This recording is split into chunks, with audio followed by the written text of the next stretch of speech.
Yen tak perlu pakai topeng ni setiap masa. Tak boleh, Ibu. Yen nak pakai topeng ni selalu. Baiklah, Ibu faham. Hati-hati pergi sekolah, ya. Yen, boleh tak ajar Ikhwan kerja sekolah? Boleh. Jom kita buat sama-sama. Terima kasih, Yen.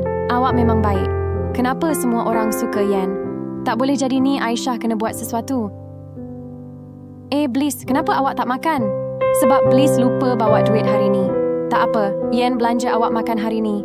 Terima kasih, Yen. Awak kawan yang baik. Aisyah kena buka topeng Yen dan tunjuk rupa dia yang sebenar. Ibu, Yen dah balik. Aisyah kena curi-curi tengok muka Yen. Macam mana sekolah hari ni, Yen? Seronok sangat sebab semua kawan baik-baik. Mari sini Ibu nak sapu ubat dekat muka Yen. Baik, Ibu.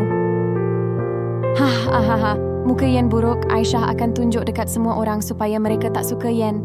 Yen dah lama sakit. Muka Yen jadi macam ni sebab selamatkan kawan masa kebakaran dulu. Tak apa Ibu Yen tak menyesal sebab Yen suka tolong orang. Anakku Yen dah lama menderita. Semua tengok muka Yen ni. Inilah muka sebenar Yen, buruk kan? Tolong jangan tengok muka Yen, Yen malu. Tak apa Yen, Ikhwan tetap kawan Yen. Kenapa masih nak kawan dengan Yen? Muka Yen buruklah. Kami tetap sokong dan akan jadi kawan Yen. Terima kasih semua sebab masih mahu kawan dengan Yen.